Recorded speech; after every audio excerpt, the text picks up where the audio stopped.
في هذه البطولة. طبعا بالنسبة لريال مدريد الكثير من الأرقام القياسية الكبيرة للغاية بالنسبة للميرينجي، وأيضا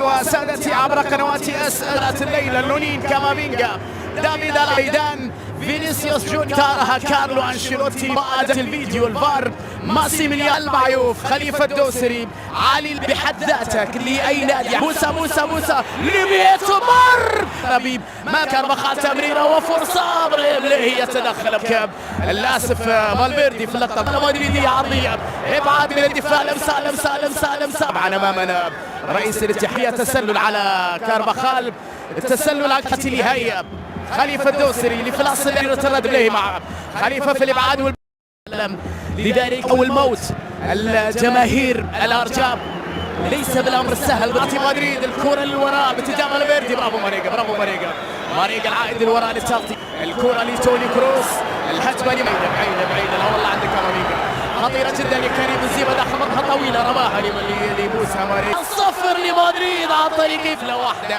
في كرة واحدة في تمريرة واحدة. المتألق كريم بنزيما ضرب الدفاع الهلال فينيسيوس الخطير للغاية يسجل هدف أول بعد 13 دقيقة لاعب في خطيرة من لوسيانو يمكن فعل الكثير في ليلة عالم فوز بكأس العالم حتى قبل انطلاقة هذه البطولة قوم لا يمكن أن ترتكب أخطاء سيكون العقاب قاسيا للغاية وهذا ما حدث مع فريق دفاع الهلال في أكثر من لقطة. سجل مدريد بعد والمدريدية وقيمتهم وإمكانياتهم هذا بحد ذاته إنجاز عظيم لمسة يد لا قبل أن نستعجل في الأحكام على لقطة ألابا وبعد كويان كرة بالخطأ بنزيما تسديد بسعود في التقديم ماريجا بكرة هدف يا زعيم. الهلال يسجل في مرمى ريال مدريد في نهائي مونديال الأندية.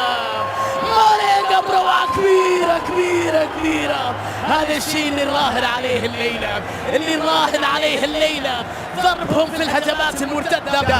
حميد خطيرة داخل منطقة الجزاء محولة باتجاه كريم بنزيما مرة أخرى في وسط كبيرة يا ولد من جانب جانج يونسو أمام مالك عندما بهدوء يبليه سالم بالكرة وفرصة ولكن الدفاع تدخل واسف مدريد هدف في اللقطة الأخيرة. ينتهي الشوط الأول في نهائي مونديال. Real Madrid get the second half. ماريجا بينيا البيت وسط أكثر مع كل الاحترام برامج بدون انذارات إلى إخراج البطاقة في التغطية. زيما يبحث عن الحل فالفيردي وبنزيما يد اليسار الكرة لفينيسيوس صور النوفي ولماريجا على اليمين كاميروك صعبة التمريرة هلال بليهي بينيا لماريجا سعود على اليمين ماريجا بالكعب اللي كانوا ماريجا تابا بينجا فينيسيوس حذاري مع سعود عبد الحميد الكرة العرضية خطيرة كريم بنزيما روعة كبيرة من فينيسيوس وهذا القناص كريم بنزيما يضرب الهدف الثالث في هذا النهائي بعد عمل هدف رابع لمدريد استغلوا الجهة اليسرى اللي كان فيها أفوات وتحرك بذكاء كبير جدا فالفيردي الوانتو مع داني كارفاخال وسجل ريال مدريد رابع أهدافه في هذا النهائي أمام الهلال الكبيرة للميرينجي دائما ما كانوا لذلك الشعبية في كل مكان. جماهير كبيرة حاضرة لمساندة المباراة النهائية. كريم بنزيما نهائية الموهبة الصليبية يا ولد يا لوسيانو 4-2 الزعيم يسجل ثاني أهدافه في مرمى ريال مدريد في نهائي المونديال.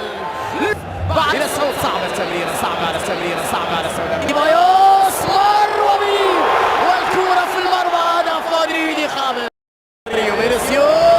رودريغو فينيسيوس حطه يا صديقي حاول في وسط الميدان يتركون أماكنهم إلى الأبد لأن هذا الثنائي حلوة يا بيتو حلوة يا ميشيل الهلال يا جماعة، الهلال يعزك ويرفع راسك. أي شخصية يا زعيم، أي كورة جميلة في لقطة رائعة، وفرصة لباريجو.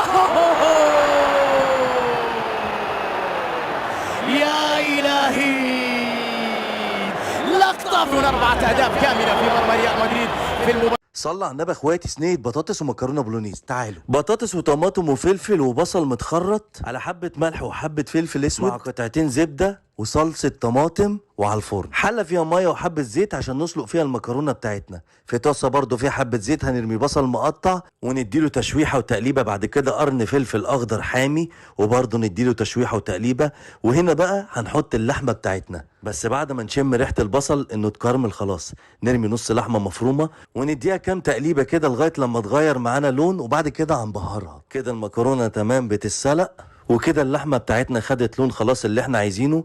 هنحط عليها بقى ايه؟ فلفل اسود مع جوز الطيب طبعا وبهارات لحمه، وده مش اجباري. مكعبين مرق الدجاج والملح يا دوبك حبة ملح صغيرين. طبعا هنحط معجون الصلصة، وبعد كده هنحط طماطم متخرطة، وبعد كده هناخد البرطمان اللي كان فيه الصلصة بالمية بتاعته نحطه مطرح الطماطم بتاعتنا عشان ما نحطش مية وبس. كده المكرونة تمام اتسلقت، وكده التسبيكة شغالة 100. كده البولونيز بتاعنا جاهز جدا عشان نحطه على المكرونة بتاعتنا. وقلب يا ريس، وبكده عملنا مكرونة بولونيز بطريقة سهلة جدا وجميلة وقلمة. في ناس بتعملها اسباجيتي وفي ناس بتعملها عقل صغيرة، انا عملتها بالمكرونة الاقلام، بس حاجة ايه، طلعت عظمة. شايفين الجمال والصوص اللي فيها دي؟ البطاطس خلصت معانا. يلا اخواتي نجرب الوصفة.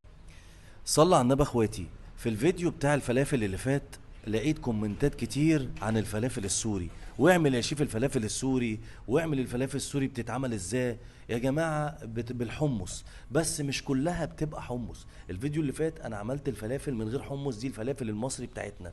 انما الفلافل السوري ليها طقوس، هم سوريين دي حاجتهم، دي الحاجة اللي هم بيفهموا فيها وبيعملوها.